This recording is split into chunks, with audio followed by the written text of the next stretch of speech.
ಮಕ್ಕಳು ಅಂದ್ರೇನೆ ಹಠಕ್ಕೆ ಮತ್ತೊಂದು ಹೆಸರು. ಅವರಿಗೆ ಬೇಕಾಗಿದ್ದು ಸಿಗದೇ ಇದ್ದಲ್ಲಿ, ಅವರು ಕೇಳಿದ್ದು ಕೊಡಿಸದೇ ಇದ್ದಲ್ಲಿ ಮಕ್ಕಳು ಹಠಕ್ಕೆ ಬೀಳ್ತಾರೆ. ಒಂದ್ ವೇಳೆ ಅತಿಯಾದ ಹಠಮಾರಿತನ ಮಕ್ಕಳ ಗುಣವಾಗಿ ಬೆಳೆದು ಬಿಟ್ರೆ ಅವರನ್ನ ಸಂಭಾಳಿಸಲು ಪೋಷಕರಿಗೆ ಸಾಕಾಗಿ ಹೋಗುತ್ತೆ. ಹಠಮಾರಿ ಮಕ್ಕಳನ್ನ ಸುಧಾರಿಸೋದು ಹೇಗೆ?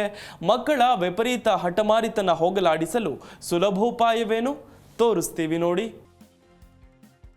ನಿಮ್ಮ ಮಕ್ಕಳು ಅತಿ ಹಠಮಾರಿಯೇ? ಹಠಮಾರಿತನ ಹೋಗಲಾಡಿಸಲು ಸುಲಭೋಪಾಯ. ಹಠಮಾರಿ ಮಕ್ಕಳನ್ನ ಸುಧಾರಿಸುವುದು ಹೇಗೆ? ಮಕ್ಕಳು ಅಂದ್ರೆ ಹಠಕ್ಕೆ ಇನ್ನೊಂದು ಹೆಸರು. ಅವರಿಗೆ ಬೇಕಾಗಿದ್ದು ಸಿಗದೇ ಇದ್ದಲ್ಲಿ, ಅವರು ಬೇಡಿದ್ದು ಕೊಡಿಸದೇ ಇದ್ದಲ್ಲಿ ಮಕ್ಕಳು ಹಠಕ್ಕೆ ಬೀಳ್ತಾರೆ. ಅದು ಒಂದು ಹಂತದಲ್ಲಿ ಇದ್ರೆ ಓಕೆ. ಒಂದ್ ವೇಳೆ ಅತಿಯಾದ ಹಠಮಾರಿತನ ಮಕ್ಕಳ ಗುಣವಾಗಿ ಬೆಳೆದು ಬಿಟ್ರೆ ಅವರನ್ನ ಸಂಭಾಳಿಸಲು ತಂದೆ ತಾಯಿಗಳು ಪರದಾಡ್ಬೇಕಾಗತ್ತೆ. ಅವರನ್ನ ಸಮಾಧಾನಿಸೋದು ಹೇಗೆ ಅನ್ನೋದು ತಿಳಿಯದೆಯೇ ಒದ್ದಾಡ್ತಾರೆ. ಅಂತಹ ಪೋಷಕರು ತಮ್ಮ ಮಕ್ಕಳ ಹಠಮಾರಿತನವನ್ನ ಕಡಿಮೆ ಮಾಡೋದು ಹೇಗೆ ಅಂತ ಚಿಂತಿಸೋರಿಗೆ ಕೆಲವು ಸರಳ ಉಪಾಯಗಳಿವೆ. ನಿಮ್ಮ ಮಗು ಎಲ್ಲಾ ವಿಚಾರದಲ್ಲಿ ಹಠ ಮಾಡ್ತಿದೆ ಅಂದ್ರೆ, ಉದಾಹರಣೆಗೆ ಊಟ ಮಾಡಲು, ಆಟ ಆಡಲು, ಓದಲು, ಬರೆಯಲು, ಹೀಗೆ ಎಲ್ಲದಕ್ಕೂ ಹಠ ಮಾಡ್ತಿದ್ರೆ ಮೊದಲು ಆ ಮಗುವನ್ನ ಮಾತನಾಡಲು ಬಿಡಿ. ನೀವು ಶಾಂತವಾಗಿ ಕೊಂಚವೂ ಅವರನ್ನ ಗದರದೆ ಅವರ ಸಂಪೂರ್ಣ ಮಾತು ಕೇಳಿಸಿಕೊಳ್ಳಿ. ಅವರ ಮಾತು ಸಂಪೂರ್ಣವಾಗಿ ಸಾವಧಾನವಾಗಿ ಕೇಳಿಸಿಕೊಂಡ ನಂತರ ಅವರ ತಲೆ ಸವರಿ ಒಂದು ಮುತ್ತಿಟ್ಟು ಪ್ರೀತಿಯಿಂದ ತಿಳಿಸಿ ಹೇಳಿ, ಮಗು ಹೀಗ್ ಮಾಡಿದ್ರದು ತಪ್ಪು, ಹೀಗೆಲ್ಲ ಮಾಡಬಾರ್ದು, ಇದು ನಿನ್ನನ್ನ ಮುಂದೆ ಬೇರೆ ಸ್ಥಿತಿಗೆ ತೆಗೆದುಕೊಂಡು ಹೋಗುತ್ತೆ ಅಂತ ಪ್ರೀತಿಯಿಂದ ಹೇಳಿ. ಪ್ರೀತಿಯಿಂದ ಹೇಳಿದ್ರೆ ಯಾವ ಮಕ್ಕಳಾದ್ರೂ ಕೇಳ್ತಾರೆ.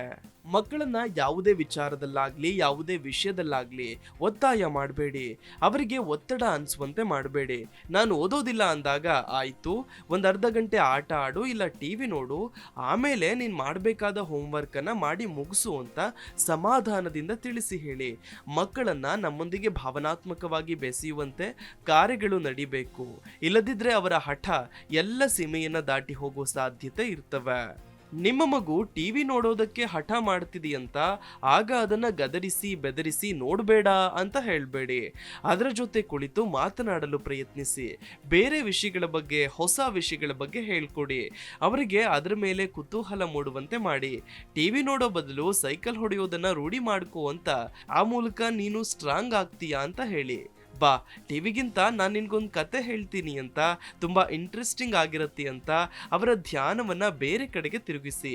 ನಿಮ್ಮ ಜೊತೆಯೇ ಸೇರಿ ಅವರು ತಮ್ಮ ಹೆಚ್ಚಿನ ಸಮಯ ಕಳೆಯಲು ಸಾಧ್ಯವಾಗುವಂತೆ ಅವಕಾಶ ಮಾಡಿಕೊಡಿ. ಆಗ ಅವರು ನಿಮಗೆ ಹೆಚ್ಚು ಅಂಟಿಕೊಳ್ತಾರೆ. ಮಕ್ಕಳಿಗೆ ಆದೇಶಗಳನ್ನು ನೀಡೋದನ್ನ ಕಡಿಮೆ ಮಾಡಿ. ಅವರ ಇಷ್ಟ ಏನು ಅನ್ನೋದನ್ನ ಮೊದಲು ತಿಳ್ಕೊಳ್ಳಿ. ಇದರಿಂದ ಅವರ ಆಸೆ ಏನು, ಅವರ ಆಸಕ್ತಿ ಯಾವುದ್ರ ಮೇಲಿದೆ, ಇದು ನಿಮಗೆ ತಿಳಿಯೋದಕ್ಕೆ ಸಹಾಯಕವಾಗತ್ತೆ. ಮಕ್ಕಳ ಮನಸ್ಸಿನಲ್ಲಿಯೇ ಒಂದಿರೋದು, ನೀವು ಅವ್ರಿಗೆ ಇನ್ನೇನೋ ಮಾಡೋಕ್ ಹೇಳೋದು, ಆಗ ಮಕ್ಕಳು ಮೊಂಡುತನಕ್ಕೆ ಬೀಳ್ತವೆ. ಮಕ್ಕಳಿಗೆ ಆಗಾಗ ಆಶ್ವಾಸನೆಯನ್ನ ಕೊಡಿ.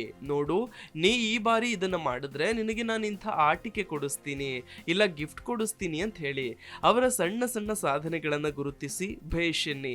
ಕಡಿಮೆ ಅಂಕ ತಂದಾಗ ಗದರದೆ, ಪರವಾಗಿಲ್ಲ ಮುಂದಿನ ಪರೀಕ್ಷೆಯಲ್ಲಿ ಚೆನ್ನಾಗಿ ಮಾರ್ಕ್ಸ್ ತೆಗಿ, ಈ ಸರಿಯಂತೆ ಮುಂದಿನ ಸಲ ಆಗದಂತೆ ನೋಡಿಕೋ ಅಂತ ತಿಳಿಸಿ ಹೇಳಿ.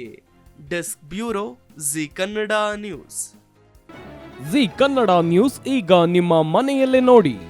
ಎಲ್ಲ ಕೇಬಲ್ಗಳಲ್ಲಿ ಈಗ ಲಭ್ಯ. ನಿಮ್ಮ ನೆಚ್ಚಿನ ಜಿ ಕನ್ನಡ ನ್ಯೂಸ್ ಈಗ ಸನ್ ಡೈರೆಕ್ಟ್ ನಲ್ಲಿ number 292, Tata play number 1664, Jio TV number 1334, NXT digital number 30, in cable number 30, city networks 51, U digital number 162, GTPL number 17, Rockline telecommunications number 42, Shri Basaveshwara cable number 168, rural cable network 60, Vinayaka digital 57, Abhishek cable 821, city channel 53, Siddeshwara cable network 57, ವಿ4 digital infotech 628, Surya digital networks 53, Gajanan digital number 836, Malnad infotech private limited number